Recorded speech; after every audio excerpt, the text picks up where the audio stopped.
दावबायारिफोरनि थाखाय गोजोनथाव खौरां। चिरां जिल्लानि सिङाव थानाय भारत भुटान सिमना दादगारि हाथिसाराव थानाय मोनाबिलि लावखार ओंखाम जाग्रा थावनिखौ दिनै चिरां डिभिजननि DFO रमनन पाटिरिया बेखेवना होबाय। समायना रमायना मिथिंगाजों बुंफबनाय भुटान हाजोनिफ्राय स्राय स्राय दैसा बोहैबोनाय भुटान हाजो सेराव थानाय मुंदांखा लावखार ओंखाम जाग्रा थावनिखौ दिनै सनिबार बारायखालि बेखेवनाय जाबाय। बे बेखेवनाय हाबाफारियाव बाहागो लायो भारत भुटान फ्रेन्डशिप एसोसिएशननि आफादगिरि दावा फेन्जर, रुनिकाटा रेन्जनि रेन्जार जसमानिक मुसाहारि, इन्डिया भुटान सिमनायाव थानाय भारतीय SSB बादानि कमान्डार, दादगारि हाथिसार आउटपोस्टनि पुलिस IC, लोगोसे ओनसोलाव थानाय गोबां रायजो राजाफोरा। अच्छा, पहले तो जो पिकनिक स्पॉट बना है वो हम लोग इंटरनेशनल बॉर्डर के बगल में बनाए। तो इसमें बगल में बॉर्डर में जो बना है वो रिश्ते जोड़ने के लिए बना है। तो बहुत अच्छा एक जगह है, क्योंकि भूटान के लोग भी इधर आ जाएंगे पिकनिक मनाने के लिए, और ख़ास तो उधर आप लोग का इंडिया से भी जगह जगह से इधर आएगा। तो इधर आएगा तो भूटान के बारे में पता चलेगा, वो भूटान सामने भूटान में भी आ जाएगा। तो टूरिज़्म के लिए भी बहुत अच्छा है। तो दोनों देश के लिए बहुत अच्छा है, एक बहुत जगह है। तो ऐसे जो टूरिस्ट का लिए जगह बना है, तो इसमें तो वो जैसे हाथीसार का जो नागरिक लोग हैं, उनका जो रेसिडेंट लोग हैं, उनको ही डेवलपमेंट, उनको ही अर्निंग के लिए, इनकम के लिए अच्छा होगा। तो वो इनकम के लिए अच्छा होने से तो आदमी के लिए, डेवलपमेंट के लिए, सब के लिए बहुत अच्छा है।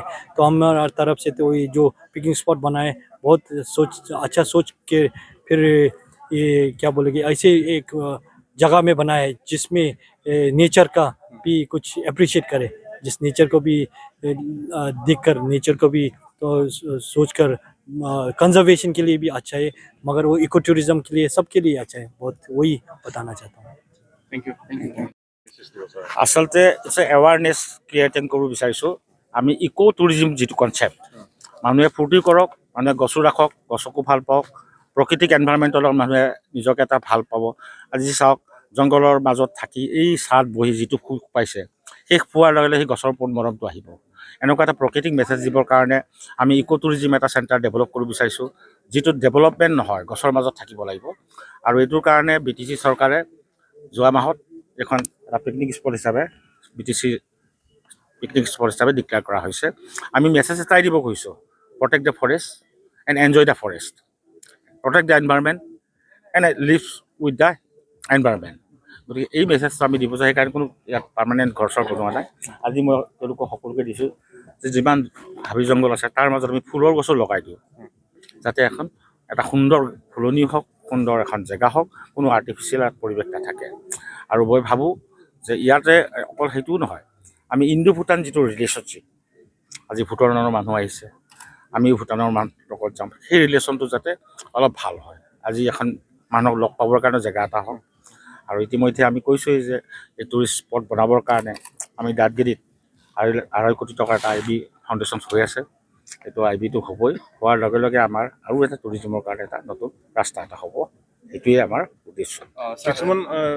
পিকনিকৰ নামত ইনজয়মেণ্টটো এক্সট্ৰিম, সেইটো কাৰণে আমি অলৰেডি পুলিচ আৰু ফৰেষ্ট আৰু SSBৰ থ্ৰুত আমি এটা হোৱাটছআপ গ্ৰুপ এটা খুলিছোঁ, যাতে এক্সট্ৰিম যাতে নহয়গৈ। এক্সট্ৰিম হ'লে আমি ছ'চিয়েল এটা ছিষ্টেম এটা ক্ৰিয়েট কৰিছোঁ, যাতে এক্সট্ৰিম যাতে নহয়। আৰু তাৰোপৰি যদি এক্সট্ৰিম যায়, ছ'চিয়েল মানে ছিষ্টেমে যদি কাম নকৰে, তেতিয়া আমাৰ পুলিচ, ফৰেষ্ট বা SSBয়ে তাৰ দায়িত্ব ল'ব। আমি তেওঁলোকক অলৰেডি কোৱা হৈছে, আমি এটা হোৱাটছআপ গ্ৰুপো খুলিম, যাতে এইখিনি আমাৰ মেইনটেনেঞ্চত থাকে। আৰু কোনে কিমান আহিছে সেইটো আমি সদায় ৰেকৰ্ড কৰোঁ, যাতে গধূলি পাম।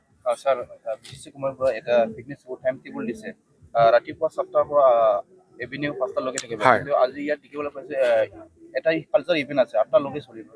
কেতিয়াবা আজি ফাউণ্ডেশ্যন ডেৰ কাৰণে এটা ইভেণ্টটো কিছুমান ৰিলেক্সেশ্যন হয়। আজিতো স্পেচিয়েল চব মানুহে থাকিব, নৰ্মেল কণ্ডিশ্যন 5টালৈকে থকা যায়। Thank you. दिनैनिफ्राय नोंथांमोननि दादगारि इन्टार बर्डारनि जिखिनि मोनाबिलि पिकनिक स्पट बेखेवबाय, रायजोफोरनो मा मेसेज होगोन दिनैनि बे बेखेवजेननायाव? दिनैनि मिडियानि गेजेरजों आं बेखौनो गासैबो बिटिआर रायजो राजाफोरनिसिम आङो मोनसे मेसेज होनो सानदों। दिनै जोंनि बे इन्डो भुटान आरो दादगारि बे बर्डारावहाय जोंहा दिनैहाय पिकनिक स्पटआ दिनैनिफ्राय अपेनिं जासिगोन आरो दिनैनिफ्राय सोलिबाय थासिगोन। दा बेयाव गासैबो जोंनि बिटिआर बासिनि रायजो राजाफोरखौहाय आं गासैखौबो फैनानै बेवहाय फैनानै गासैयावबो दिनैहाय पिकनिक जाफैनो थाखाय आं खावलायदों गासैबो जाहाथे मोजाङैहाय डिसिप्लिन हिसाबै फैनानै जाफैयो आरो गोसोबायदि रंजानो हागोन मोसानो हागोन डिसिप्लिन हिसाबैहाय जाहाथे गोदाव सोराव खालामालासे बेखौनो आं दिनैनि बिटिआर रायजोफोरनि गेजेरावहाय बिसेस होनो आं हरनाय जाबाय। फेग्रा मुवा बाहायनायनि सायाव माबायदि पिकनिक जाफैनो फैनाय मानसिफोरनि सायाव सांग्रांथि लादों नोंथांमोना? दा जोङो बेखौनो जोंनि दिनै बे पिकनिक मोनाबिलि पिकनिक स्पटनि कमिटिनिफ्राय जोङो बेखौहायनो एसे जोङो सांग्रांथि होनो सानदों। मानो होनना बुङोब्ला दिनैहाय जोंनि जि फेग्रा मुवा बेसाद बेफोरनिफ्राय हयथ' जोङो बेवहाय लोंनानैहाय जाहाथे लोङै जायै एसे डिसिप्लिन हिसाबै खालामो जाहाथे लोंनानै गोदाव सोराव खालामा जों बेखौनो दिनै जोंनि मोनाबिलि पिकनिक स्पटनि कमिटिनिफ्राय जोङो खावलायदों जाहाथे लोंनानै गोदाव सोराव खालामा थिग दिनैहाय डिसिप्लिन हिसाबै बाहायो आरो डिसिप्लिनखौहाय मेनटेन खालामो बेखौनो आं दिनै कमिटिनिफ्राय जानानै आं खावलायनाय जाबाय। फेग्रा मुवाखौ फाननाय जागोन नामा बे? बेवहाय जोङो खुनु मोनसे फेग्रा मुवा फाननाय मोनसे ड्राग्स माबा मोनसे जौ बेखौ जोंखौ एलाउड होआ फानहोनो जानाय नङा जुदिअ फानोब्ला जोंखौ कमिटिया माबा मोनसे डिसिसन लानाय जागोन गोरायैहाय। जायफोरा लावखार ओंखाम जानो फैगोन बिथांमोना जुदि माबाफोर जेंनायाव गोलैयोबा माबायदि हेफाजाब होगोन नोंथांमोना? जों बेखौ माबा मोनसे उसुबिदाखौ नायनानै जोंनि कमिटिनिफ्राय जों बेखौहाय जों हेल्प खालामगोन हानायखिनिखौ जों नाजागोन आरो नायगोन आरो माबा मोनसे बेबायदि फेनाय बेसाद माबा मोनसे जानानै माबा मोनसे अफार माबा जायोब्ला जों एसे एक्सन लानाय जागोन कमिटिनिफ्राय बेखौ जों खावलायदों। गभर्नमेन्टआ जाखिनि टाइम टेबोल होदों जिखिनि लावखार ओंखाम जाग्रानि फुंनि 7टानिफ्राय मोनानि 5टासिमल' बेनि खेथ्रआव माबायदि नोंथांमोना स्ट्रिक्ट माबा एक्सन लागोन बेनि सायाव? जेरैहाय गभर्नमेन्टआ जोंनोहाय दिनैहाय बायदि नोटिस होदों बेखौ जों फालिनांगोन मानोना जोङो बे गभर्नमेन्टनि रुल बायदि जों खारनांगोन जों बेखौ बारनो हाया जों जेरै होदों बेबायदि जों खारनो थाखाय जों नाजागोन आरो जों हास्थायगोन। नोंथांमोननि पिकनिक स्पटआव दावबायारिफोरनि थाखाय नायथावथाव जायगाफोर बेरायनो थानो माबायदि सुबिदाफोर दं? दा जोंहा बेबायदिनो मोनसे दालां दङ जों बेवहाय बेरायनो हागोन आरो बेबायदि सेलफि लानो हागोन बेबायदि फट'खौ लानो हागोन आरो बेयावहाय जोंहा मोनसे हाजो अन्थाइनि बानायना दं मोखाङावहाय बेवहाय रं होनानै दङ कालारफोरजोंहाय बेबायदि समाय होनाय दं बेवहाय थांनानै बेवहाय गाखोनानै जों फट' लानो हागोन सेलफिफोर लानो हागोन आरो मोनसे बै दै सेराव मोनसे जोंहा आइ लाभ मोनाबिलि लिरनाय दं बेफोराव जोङो सेलफि लानो हागोन फट' लानो हागोन बेबायदि रोखोमै बानायनानै दोननाय जादों दावबायारिफोरनि थाखायहाय। भुटाननि हाजोफोरखौ जोबोद मोजां नुयो एकदम समायना नुयो बेबायदिनो मोजां बेबायदिनो सिखारो माबाफ्रा। दिनैनि कालचार इभेन्टआव सोर आर्टिस्टफ्रा बाहागो लागोन? दिनैनि कालचारनि माबाफ्रावहाय फैगोन ना जोङो हेलेना दैमारि आरो बिराज मुसाहारि सिंगार हिसाबैहाय आरो प्रेक्टिकेल हमदि बिथां फैगोन आरो अनिल कुमार नार्जारि बिथां फैगोन दा बिथांमोना फैगोन आरो बिथांमोननि गासैबो पार्टियानो दलानो गासैबो फैनानै बेवहाय बेबायदिनो बेखौ खुंफुंफैगोन। टिकेटफोर लागोन नामा? टिकेटनि बेलायावहाय जोङो ओरैनो जायफ्रा थाबायनानै फैयो बेखौ जोङो 30 थाखा लानाय जागोन होनना बुंदोंमोन जोंहा बुहुत खरसा दङ मानो होनब्ला बेबायदि जोङो रायज्लायनाय जादोंमोन खाथि खालानिफ्राय फैनायखौहाय दिनैनिल' जोङो लागोन खिन्थु नेक्स्ट माने गाबोननिफ्रायबा जों लानाय नङा आरो बेसिदि बाइक फैगोन गारि फैगोन जिखुनु लकेलनिफ्रायबो लानाय जागोन। जायफोर पिकनिक जानो फैगोन दा बेखौ जोङो बेबायदि लानाय जादों दिनै कमिटिनिफ्राय जों बेबायदिखौ डिसिसन लानाय जादों जायफ्रा फैगोन विंगाराव जों 500 लानाय जागोन आरो बेयावनो बे जि कालचार नायगोन बेयावनो थांफागोन 500 आरो जि फिसा गारि बियो 300 लानाय जागोन ओमफ्राय बाइकआव 200 लानाय जागोन ओमफ्राय जायफ्रा एरियानि थाबायना फैगोन बिथांमोनाबो 30 थाखा होनांगोन होननानै जोङो मिडियानि गेजेरजों दाख्लैजों फोसावनाय जादोंमोन आरो।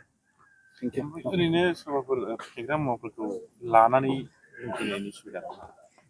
जायफ्रा पिकनिक जानानै फैयो बेथ' कम्पालसारि लाबोखागोन बिथांमोना बेखौ लाबोना बेखौ लोंफैगोन बिनि थाखाय मोनसे पिकनिक स्पट जों बयखौबो मिथिखायो बेखौ रायजो राजाफ्रानो खिन्थु जोंनि जि जायगा बेयावहाय दखान दं हटेल दं बेयावब्ला जों फाननो जानाय नङा एलाउ होनाय जानाय नङा फानोब्ला माबा मोनसे कमिटिया बेखौ गोख्रों राहा लानाय जागोन।